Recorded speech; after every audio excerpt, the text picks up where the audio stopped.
시편 68편 1절에서 18절까지입니다. 함께 고백드리겠습니다. 하나님이 일어나시니 원수들은 흩어지며 주를 미워하는 자들은 주 앞에서 도망하리이다. 연기가 불려가듯이 그들을 몰아내소서.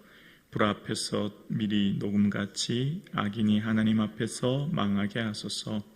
의인은 기뻐하여 하나님 앞에 뛰놀며 기뻐하고 즐거워할지어다. 하나님께 노래하며 그의 이름을 찬양하라. 하늘을 타고 광야에 행하시던 이를 위하여 대로를 수축하라. 그의 이름은 여호와시니 그 앞에서 뛰놀지어다. 그의 거룩한 처소에 계신 하나님은 고아의 아버지시며 과부의 재판장이시라. 하나님이 고독한 자들을 가족과 함께 살게 하시며 갇힌 자들을 이끌어내사 형통하게 하시느니라. 오직 거역하는 자들의 거처는 메마른 땅이로다. 하나님이여 주의 백성 앞에서 앞서 나가사 광야에서 행진하셨을 때에 땅이 진동하며 하늘이 하나님 앞에서 떨어지며 저 시내도 하나님 곧 이스라엘의 하나님 앞에서 진동하나이다. 하나님이여 주께서 흡족한 비를 보내사 주의 기업이 곤핍할 때에 주께서 그것을 견고하게 하셨고 주의 회중을 그 가운데서 살게 하셨나이다. 하나님이여 주께서 가난한 자를 위하여 주의 은토를 준비하셨나이다. 주께서 말씀을 주시니 소식을 공포하는 여자들은 큰 무리라. 여러 군데의 왕들이 도망하니 집에 있던 여자들도 탈취물을 나누도다. 너희가 양우리에 누울 때에 그 날개를 은으로 입히고 그 깃을 황금으로 입힌 비둘기 같도다. 전능하신 이가 왕들을 그 중에서 흩으실 때에는 살몬의 눈이 날림 같도다. 바산에 사는 하나님의 산이며 바산에 사는 높은 산이로다. 너희 높은 산들아 어찌하여 하나님이 계시려 하는 산을 시기하여 보느냐. 진실로 여호와께서 이 산에 영원히 계시리로다. 하나님의 병거는 천천히요 만만이라. 주께서 그 중에 계심이 신의 산 성소에 계심 같도다. 주께서 높은 곳으로 오르시며 사로잡은 자들을 취하시고 선물을 사람들에게 받으시며 반역자들로부터 돕 받으시니 여호와 하나님이 그들과 함께 계시기 때문이로다. 아멘. 인생의 위기와 고난, 어려움 가운데 있을 때 우리를 구원해 주시는 분은 하나님이시요. 그래서 그 위기의 상황 가운데 하나님의 얼굴빛을 구하는 것, 그것이 하나님의 은혜요 복임을 시편 기자는 고백하였습니다. 인생을 살면서 만나는 수많은 어려움 속에서 그 어려움을 내 힘과 능력이 아니라 하나님의 얼굴을 구함으로 그의 능력을 경험하는 삶을 시편 기자는 고백했듯이 나의 백성이 다 겸비하여 그 악한 길에서 떠나 내게 기도하여 내 얼굴 구하면 내가 그 땅을 고칠지라 말씀하셨듯이 우리 인생에 만난 어떠한 어려움과 문제도 하나님의 얼굴을 구할 때 친히 하나님께서 우리가 만난 어떤 문제든 어떤 어려움이든 이 땅을 고쳐주시는 은혜를 우리는 경험하게 될 줄로 믿습니다. 그 하나님께서는 모든 사람이 볼 수 있는, 눈을 들면 모든 사람이 볼 수 있는 하늘만을 창조하고 다스리시는 분일 뿐만 아니라 눈에 보이지 않는, 우리가 이름조차 알 수 없는 깊은 산속의 들풀까지도, 깊은 바다에 심해에 살고 있는 미생물까지도 지으신 분임을 우리는 믿고 그것을 통치하며 다스리시는 분을 우리는 믿습니다. 그래서 땅의 모든 끝이 하나님을 경외하리라 고백했던 지난 시간 7절 말씀처럼 땅의 모든 끝, 즉 보잘것없는 것, 아무것도 아닌 것, 우리가 미처 알지 못하는 것까지도 하나님께서는 다 다스리시고 통치하시는 그 능력의 하나님을 고백하게 되었습니다. 그리고 오늘 본문은 하나님께서 하나님을 미워하시는 자, 즉 원수들과 하나님을 사랑하시는 자, 즉 의인들에게 어떻게 행하시는지에 대해서 고백하면서 이렇게 고백하는데요. 1절입니다. 하나님이 일어나시나니 원수들을 흩으시며 주를 미워하는 자들을 주 앞에서 도망하리이다. 2절이요. 연기가 불려가듯이 그들을 몰아내소서. 불 앞에서 미리 녹음같이 악인이 하나님 앞에서 망하게 하소서. 원수 즉 주를 미워하는 자들의 삶을 하나님께서 어떻게 행하셨는지 다윗은 고백하고 있습니다.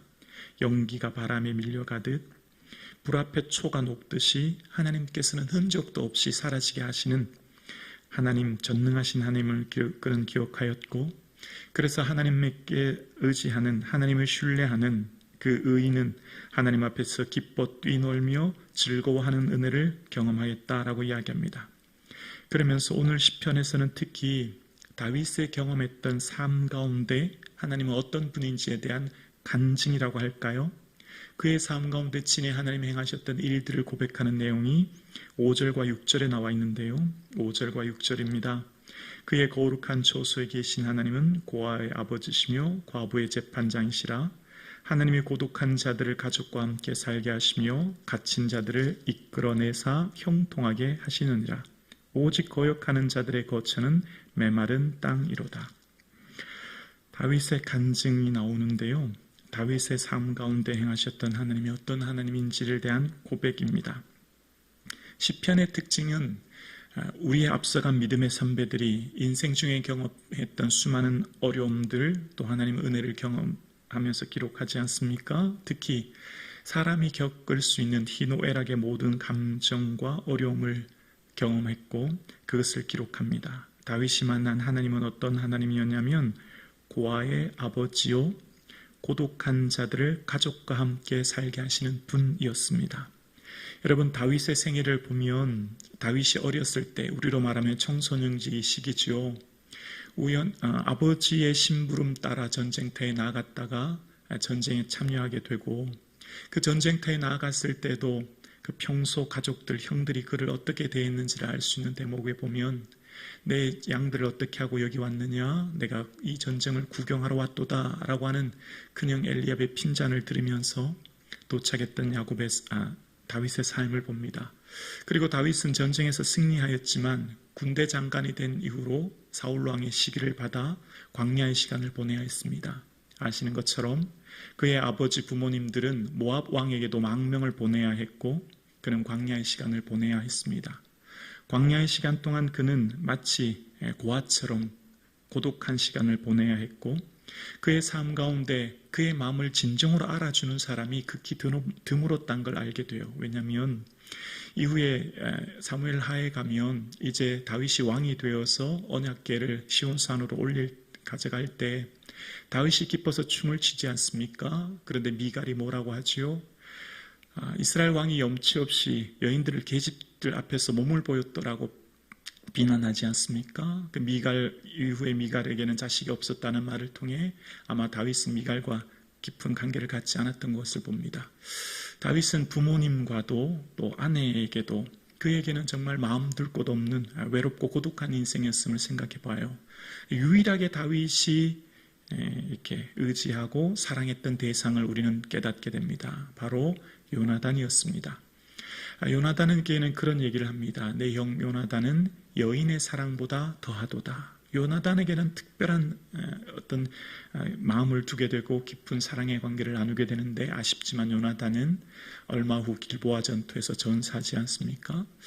다윗의 인생은 광야의 시간 어디 마음 둘 곳 없었을 뿐만 아니라 부모님들, 형들, 가족들 또 심지어는 아내까지도 그는 정말 마음을 터놓고 이야기할 수 있는 그런 대상이 없었다는 것을 생각해 봅니다. 다윗은 고독함 그 자체였고 고독한 자들을 가족과 함께 살게 하신다. 가족이라는 표현에 나나주 3번이 등장하는데요. 그 밑에 보면 집에 거하게 하신다는 거예요. 어쩌면 그의 삶이 광야를 사랑했던 집 없이 방황해했던 그 삶 가운데 그는 고독함을 깊이 경험했던 것을 봅니다. 그의 삶 가운데 갇힌 자들을 이끌어내신다라는 표현 속에서 그는 광야에 갇히고 사울왕에게 갇힌 인생 정처 없이 살아가야 했던 그 고독함을 그는 경험했고 그래서 마치 그는 고아처럼 살았던 그의 인생을 향해 하나님은 고아의 아버지시요 하나님은 고독한 자를 가족과 함께 살게 하십니다 라고 고백했던 것을 봅니다. 오늘 함께 예배드리시는 사랑하는 성도님, 여러분의 삶 가운데 여러분의 인생이 마치 고아처럼 모두가 다 외면하고 정말 내 마음 깊은 곳을 터놓을 수 없는 사람 한 명 없는 고독한 삶을 살고 계시는 않습니까? 마치 강야와 같이 모두가 외면한 정말 갇힌 것과 같은 인생을 여러분은 지금 살고 계시지는 않습니까?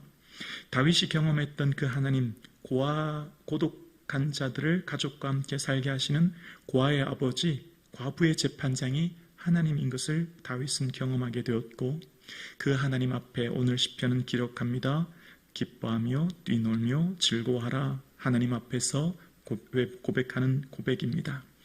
오늘 함께 예배드리시는 저와 여러분의 삶의 인생이 고독하고 외롭고 힘들고 슬플 때 하나님 앞에 내 마음을 쏟아넣을 수 있는 이 새벽, 이 아침 되기를 주님의 이름으로 축원합니다.